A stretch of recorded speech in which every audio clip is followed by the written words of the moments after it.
अस्सलाम वालेकुम। आपको पता है कि थोड़ी सी हदीसें जो है सिर्फ अपने प्यारे नबी सल्लल्लाहु अलैहि वसल्लम पे पढ़ रही हूँ। आक़ाइद दो आलम रहमतुल लिल आलमीन ख़ातिमुन नबिय्यीन। और हर वक्त हमें वैसे दुरूद सलाम भेजना चाहिए, और दुरूद शरीफ की तो इतनी अहमियत है कि उसका हमें अंदाज़ा नहीं है। लेकिन थोड़ा सा जो है उनकी क्या सखावत थी, थोड़ा सा उसके बारे में पढ़ लेते हैं कि जो हमारे प्यारे नबी सल्लल्लाहु अलैहि वसल्लम कितने सख़ी थे कि किसी सवाल करने वाले को कभी ये नहीं कहा, मना नहीं किया, कभी ना नहीं कहा ना। और जो भी होता था फ़ौरन उनको देते न, या और नरमी से समझा दिया कि दूसरे वक्त आना तो ले जाना।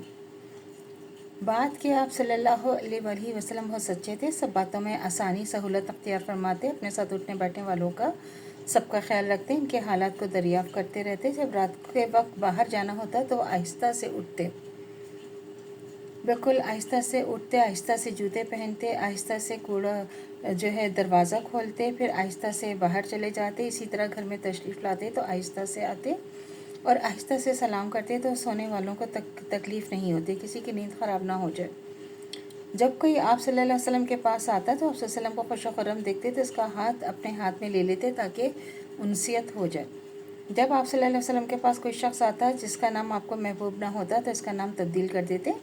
और जब कोई शख्स हजूर सल्लल्लाहु अलैहि वसल्लम के पास माल ज़कात इस गर्ज से लाता है कि मुस्तहीक़ीन में तकसीम फरमा दें, तो आप इस लाने वाले को दुआ देते, ए अल्लाह इस फलाँ शख्स पर रहम फरमा।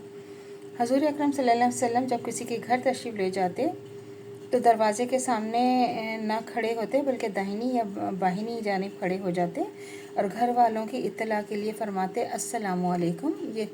ये अबू दाऊद ज़ातुल मियाद, ये तो अभी जितनी भी मैंने बात की सारी अबू दाऊद की हदीस की मैं पढ़ रही हूँ, ज़ातुल मियाद। रात को किसी के घर तशरीफ़ ले जाते तो ऐसी आवाज़ से सलाम करते कि जागने वाला सुन लेता और सोने वाला ना जागता। और चलते तो नीची निगाह ज़मीन की तरफ रखते, मजमे के साथ चलते तो सबसे पीछे होते, कोई सामने आता तो सलाम पहले आप ही करते और आजाना सूरत से बैठते, गरीबों मिस्कीनों की तरफ बैठकर खाना खाते और ख़ास मेहमानों की मेहमानी ख़ुद बनफ्स नफीस अंजाम देते। अबू दाऊद ज़ातुल मियाद की सारी हदीसें मैं पढ़ी हूँ। पहली बात तो ये है कि पढ़ने का मकसद ये है कि देखें ये तो सारी चीज़ें हमें पता हैं, लेकिन पढ़ने का मकसद ये है कि जब हमारे नबी ने जो किया है ना तो हम उसमें अपने आप को ये ना समझें कि हम जो है बहुत ही बड़ी चीज़ हैं। जितना इंसान के अंदर आज़ी इंकिसारी होती है उतना ही बड़ा शख्स वो होता है। लेकिन जो लोग समझते हैं कि अगर हमारे पास पैसा है या हम सब कुछ कर सकते हैं तो हम इतने बड़े हैं कि लोगों को चाहिए कि वो हमें झुककर सलाम करें, हम जिसको चाहें जो भी कह दें। तो ये छोटी छोटी सी चीज़ें होती हैं, इससे इंसान के अखलाक का, इंसान का रुतबा इससे इंसान का रुतबा पता चलता है कि वो क्या है। और जब हमारे नबी सल्लल्लाहु अलैहि वसल्लम इस तरह थे तो हमें तो अपने नबी के कदम पे, नक्शे कदम पे चलना चाहिए और कोशिश करनी चाहिए कि हम छोटी छोटी चीज़ों का बहुत ही ज़्यादा ख्याल रखें। तो अल्लाह से दुआ करनी चाहिए जो हमारा ईमान है मरते दम तक कायम दायम रहे, ख़ात्मा बिल खैर ईमान पर हो। इजाज़त दीजिए। अल्लाह हाफ़िज़। मेरे चैनल को लाइक कीजिए, शेयर कीजिए, सब्सक्राइब कीजिए। शुक्रिया।